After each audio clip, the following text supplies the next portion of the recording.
Hi, I'm Richard Maraj, Senior Minister at Unity of Phoenix Spiritual Center, and I want to thank you for visiting our website and for tuning in to today's message. If you feel inspired by today's talk, I really encourage you to make a donation by hitting that button below and making a contribution to this ministry. It'll allow us to continue these messages online and to do the great work we do here at Unity of Phoenix, which is to inspire people to live better lives. So thanks for tuning in, thanks for your support, and we hope to see you at a Sunday real soon.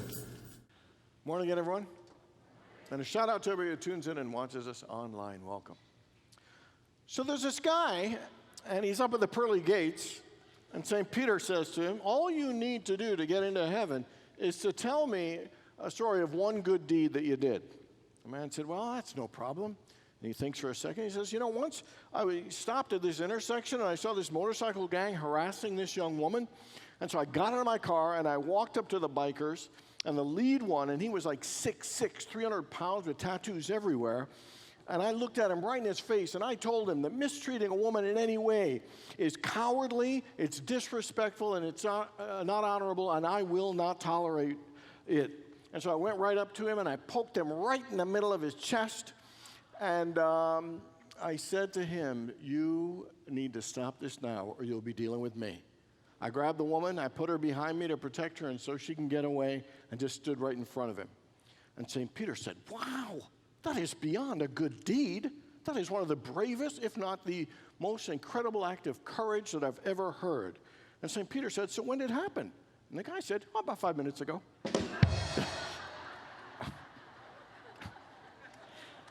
That'll hit you more as time goes on, maybe like by the time you drive home. So, yeah, it'll be better at the third service. So, courage. Robert Frost and Samuel Johnson said courage is the greatest of all virtues. Because without courage, the other virtues would not be possible. It takes courage to believe. It takes courage to have faith. It takes courage to trust. It takes courage to forgive. It takes courage to get back up when you've been knocked down. It takes courage to heal a relationship. It takes courage to deal with an addiction. It takes courage to lose weight. It takes courage to listen. It takes courage to stand up for yourself. It takes courage to move forward. It takes courage to be still. It takes courage to stop. And I can't think of anything in life that it doesn't take courage for us to live and to express ourselves through. How many people ever let fear stop you from doing something you really wanted or desired? Anybody? And how many people know if you had enough courage, there would be a whole lot more you'd be doing that you're not doing right now? Anybody can relate to that? How many people have read or have heard of Brene Brown? Everybody? A lot. Of course, her big breakout novel was, her book was Gifts of Imperfection, but the title of the last three have really caught my attention, and they are Rising Strong, Daring Greatly, and the most recent, the one we'll be looking at a bit, is called Braving the Wilderness. And it seems an overall theme, if you read all our stuff, that it sends a strong message that it takes courage to live your fullest life. It takes courage to love us deeply. It takes courage to show up in the most powerful way that we can. And the area of courage, she seems to indicate over and over and over again, the thing that requires the most courage is for us to be vulnerable. Being vulnerable tends to scare most of us because we feel a bit exposed. We feel a little unsure and uncertain how it will be received, if we'll be liked, if we'll be rejected. But the truth is that vulnerability is a prerequisite to a deeper and more profound and meaningful and joyful life. It is the gateway to greater intimacy and closeness and connection to ourselves and others. There are risks, but there are great rewards if we are willing to have the courage to be more vulnerable. I really believe that there are two things that we seek more than anything else in the world. We don't even realize we're seeking it.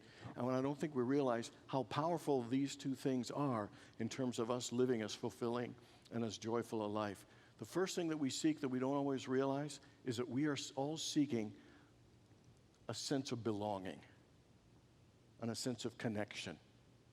That we want to know that we belong, that we're a part of something. We want to know that we are cared for, that we are needed, that we are valuable, that our lives matter, that we are seen, that we are heard, that we are accepted and appreciated for who we are. We want to be a part of something that is greater than ourselves. It's important for us to feel a sense of belonging and connection with our family and different groups and communities in our lives. Whether it's at work, we want to feel that sense of connection. And important belonging is? It's actually compared by scientists to the same value as food and water. That is how much belonging means to us, to our survival, to our well-being. Because without it, it actually affects our mental well-being, our emotional well-being, and our physical well-being. How many people have ever had an experience at any time in your life where you felt like you didn't belong, you didn't fit in, you were kind of out of place? Anybody? We all have had times where we feel like they just don't get me. This person doesn't understand me. And we all yearn to fit in. We all yearn to be liked. We all yearn to be wanted. And whether it's to fit in the chess club or the cheerleading group or that group of folks who go out every Friday night after work or the in crowd or whoever it is, every one of us has a deep sense and a yearning to belong and to connect. And I tell you, above any success or achievement in our lives, you know what the most important thing is? That we have people to share it with. That we have people to create it and share it with. That is the thing that gives us an incredible level of fulfillment, is to be a part of something greater than ourselves and to be with others. Because togetherness and connection and belonging is huge. And the second thing that we yearn for that we don't always realize is the need to be true to ourselves. The need to be ourselves. To be our most authentic and real self. To literally to feel comfortable in our own skin. To be happy with who we are. To be connected to our gifts and our talents, our abilities. And to share those things freely without resistance or shame or embarrassment. To fully be who we are and who we came here to be. To be true to ourselves. To be at peace with ourselves. And to live from that wonderful place. That is a thing that we all seek more than anything else. And at times we don't do that. Sometimes we'll go for the pretty picture and what people expect of us more than what really means something to us. I know friends who have been doctors and lawyers and engineers because their fathers were doctors, lawyers, and engineers. And so they became doctors, lawyers, and engineers. And they're unhappy doctors, lawyers, and engineers. It's because what was expected. It looks a pretty picture. Nice status, good money, but it wasn't true to themselves. And when we miss that, we miss a lot. So both of these things are valuable and important to us. The belonging, connection, and togetherness, and being true to ourselves. There's a study done at University of Chicago, and it says, interestingly, that in some ways the connecting thing is actually more important than being ourselves. Here's what it says. It says our neural and hormonal makeup supports interdependence more than dependence.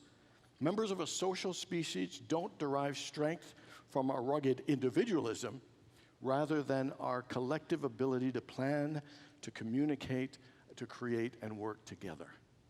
There is something about being needed and being a part of something greater that fulfills us even more than our individual goals, our individual needs and desires. And so much so is this drive to belong and to connect that unfortunately we will do things that are not honoring and compromise ourselves just so people will like us. Just so we can get this feeling of connectedness and belonging. That we will do things to seek people's approval and for validation. We will do things to please people and pretend because it's what we think they expect us to do just so we could fit into the group. Just so we can be liked or admired. And even if we're lying and pretending, we would prefer a superficial pretend connection than none at all. Because we have this fear of being alone. We have this fear of nobody liking us, this fear of being rejected. And to lose the sense of belonging and connection leads us to one of the worst and the greatest pains that human beings can experience, and that is loneliness. To feel that you are alone and that no one cares. It is a painful feeling. In the same way that hunger gives you the indication that you need food, and thirst gives you the indication that you need water, loneliness gives us the clue and a signal that we are yearning for connection, that we're yearning for a sense of belonging. You know, people's reporting of loneliness has almost tripled in the last 50 years. More people are reporting being lonely.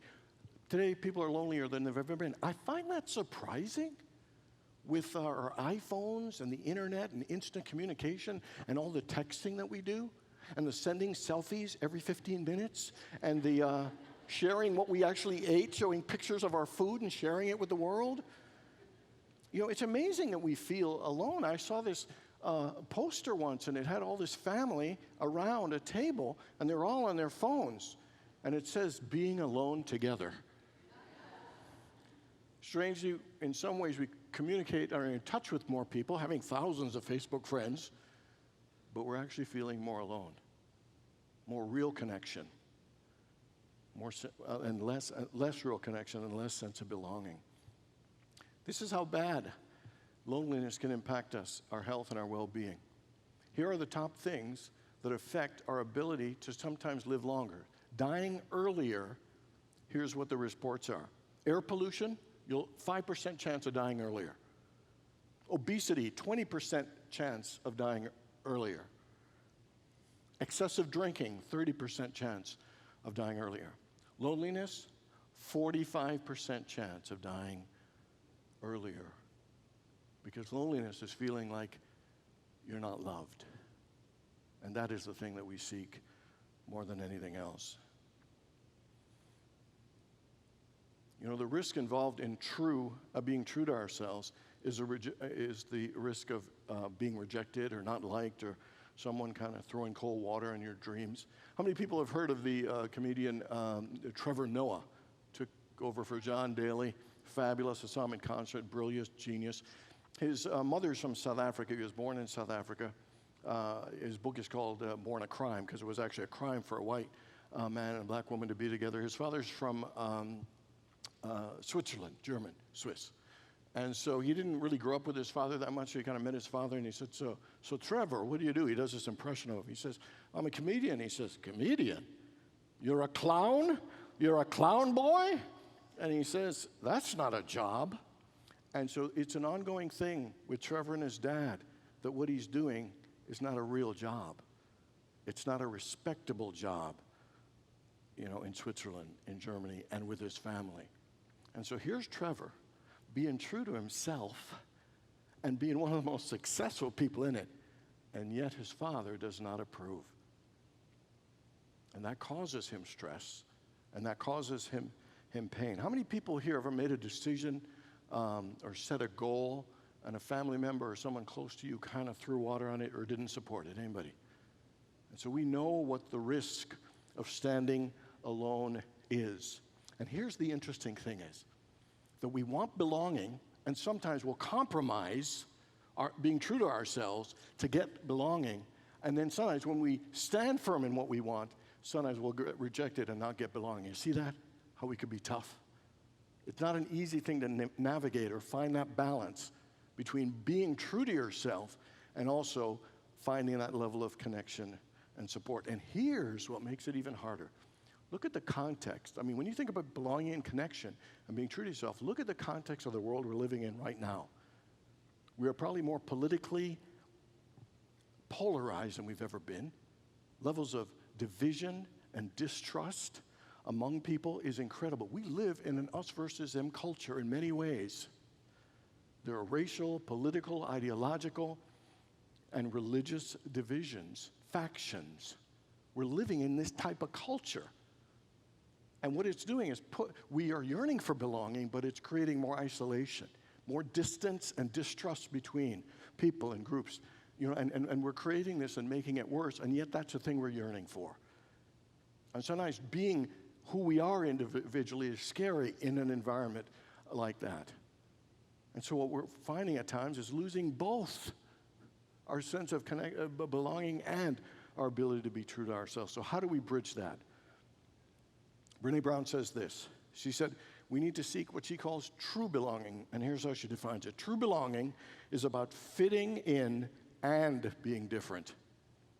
To fit in without losing who you are, being authentic, and to not isolate ourselves because we stand in our truth. You can stand alone and still feel a sense of belonging and connection, but it requires the willingness and the courage to be vulnerable. And so how do we find both? And here's how. Like everything in life, Gandhi says, be the change you want to see in the world. We don't complain about the environment, how it's going on. What we need to do is look at ourselves. And Maya Angelou said, if you want to belong to everybody and belong, first you got to belong to yourself. And so here's where we're going to start. That's what braving the wilderness is. It is about having the courage to take that journey away from isolation and loneliness to connection and being true to ourselves. So the first one is to be true to yourself. Shakespeare, in one of his plays, said this, and this above all, to thine own self be true. And it must follow as the night the day, thou canst not be false to any man. And what it's saying is you can't be honest to someone else until you're honest with yourself. You can't be true to someone else until you're true to yourself. We can't accept others until we accept ourselves. And so to thine own self be true is to find a place and understanding that you have come here to do unique and amazing things. And for us to be true to ourselves, we need to actually know ourselves. We need to sometimes ask ourselves the question, so what's really going on inside of me? What am I really struggling with? What is it that I'm really feeling? And what is it that I really desire? Because sometimes to be true to yourself, you got to know yourself, and sometimes we don't know ourselves. We have so disconnected from ourselves by being who everybody thinks we should be, we sometimes don't know who we actually are. And I wish I could say we just flip the switch. But it's actually a process, and it takes time, a willingness for self-reflection, self-examination, and self-observation. Remember, I've quoted it and cited it several times, the movie Runaway Bride. Remember that one? My favorite example is like she didn't know how she liked her own eggs. She did a guy who liked hard-boiled, she liked hard-boiled. Did a guy who liked scrambled, she liked scrambled. She didn't know what kind of eggs she liked.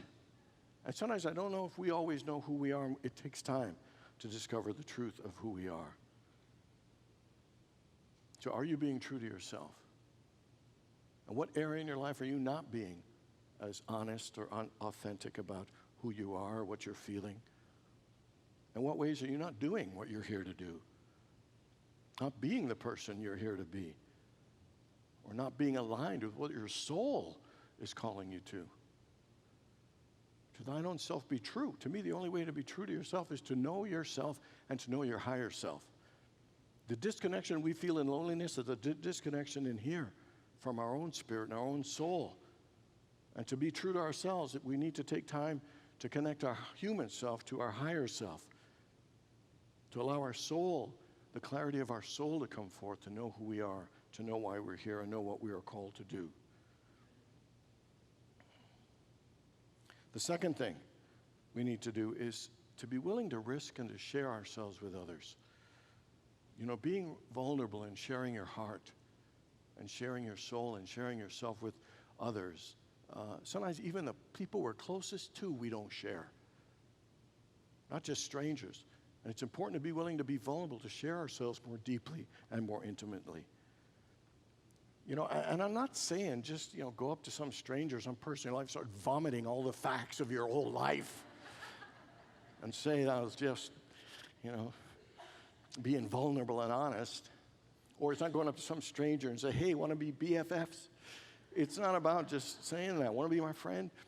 It is about finding ways that in your life of knowing, once you know and connected to the truth of who you are, you will know, what is that stretch for you to go a little further to connect to someone you love and are close, or to new people in your life. And it is uncomfortable. And it is scary. Sometimes there are things in our lives that are important that we would sometimes walk away from just because it's a little bit hard or uncomfortable or scary, even when we know it'll enrich us. And it is scary to put our hearts out and ourselves out to other people. Remember last year I shared about going to this party. It was a really huge, beautiful house in Scottsdale that I loved. Had huge, big screen TVs and all this kind of stuff, and this aquarium in the wall, and how much I was excited about it. What I didn't share was I only talked to 3 people in that large house and that was to help me find where the food was. And this sounds ridiculous, but everybody thinks I'm outgoing and all that stuff. But the fact is, in certain situations, I am very shy. In a large place of people I don't know, I am more shy than you'd guess. And sometimes it's easy to not go up and even start a conversation with somebody, rather than risking going over there and saying something. And that's one small example of the many things we turn down that we know would be good if we put ourselves out, that we just don't do because we don't want to get embarrassed. We don't want to look bad. I've heard people say stuff, I would rather die than tell my parents blank. I mean, seriously, we know saying it's a good thing, an important thing, but we would rather die, we would rather suffer, we would rather not reach out, not step out of our comfort zone, not risk, even when we know that it is important, that it will help us. How can we have intimacy? How can we have connection? How can we expand our lives socially, mentally, or any other way if we don't risk? If we aren't willing to share? Here's what she says, if we are really committed. She says, we're going to need to intentionally be with people who are different from us. We are going to need to sign up and join and take a seat at the table. We're going to need to learn to listen, to have hard conversations, and to look for joy, to look for the good in them, to share the pain, to be more curious and less defensive, because what we're all seeking are moments of togetherness. I have some guys I play cards with about 5 times, 6 times a year. We've been doing it for 10 years. And sometimes, you think it's about the cards. You think it's about the chess club. You think it's not. It's about connection. It's about a connection. And even though it's been guys, every couple of months playing cards for 10 years, and mainly cards and joking about life, the fact is we find ourselves connecting and loving each other in a great way. One of our friends, just recently died of cancer. In the weeks leading up to it, we were visiting him all the time, just talking and finding out how he's doing, what we could do to support him. And just as a goofy idea, I said, hey, want to play a game of poker? And so we, in the hospital room, played a card game because he wanted to play, just to be able to celebrate and share that experience and time of togetherness. 5 or 6 of us all together. And it was a cool and wonderful experience. And it wasn't about cards. That's what we're all searching for. We're all seeking it. And how could we ever find it if we aren't willing to open our hearts and share some of ourselves? The last thing that I think is important for a sense of togetherness and being true to ourselves in a full life is to learn to rejoice and celebrate and appreciate and learn from all the people in our lives, everyone. Thank God for all of them. Stevie Wonder in 1975 won a bunch of Grammys for an album called Songs in the Key of Life. I've shared this, and he won a ton, and so he had lots of acceptance speeches. There's one that he said that just captivated me as a young man. It made the hair on the back of my neck stand up. It gave me insight that I never had before. I'll skip my Stevie impression for you and just share my own words, but it's a pretty good impression. And he said, I'd like to thank everyone who has supported me, encouraged me, and believed in me. But I'd also like to thank all those people who didn't believe in me, who didn't support me, and didn't encourage me. I'd like to give thanks for all the things that went my way that were smooth and successful, and all the things that didn't go my way either, because all of them have helped create and make me who I am today. At the time, I always thought you just give thanks for the good people, give thanks for flowers and chocolates and everything that goes well. And he really opened my mind to a perspective and awareness that everything in life and everything in our life is there for a reason, is there for a purpose. It's there to help us and teach us and grow us in ways. And yeah, there's some people we like and some we don't. Some we click with and some we won't. But they're all there to help us. And sometimes we want to push ones away, and nothing wrong with setting boundaries and stuff, but sometimes we want to push them away, their existence. When I was in high school, I had two coaches. I was a basketball player, and I loved it. I was captain of my high school basketball team, and I was pretty good. But the coach fancied himself after Bobby Knight. I don't know if you remember Bobby Knight, but he yelled and threw chairs and was very intimidating. And so that when I'd make a mistake, he'd yell at me. Or in the game, if I made he'd put me on the bench and say, go sit at the end of the bench. And he did that with everybody. Not only was he just sharing the love with me, he shared it with everyone. But I didn't operate in that kind of style. And I so underperformed in a sport that I was pretty good at.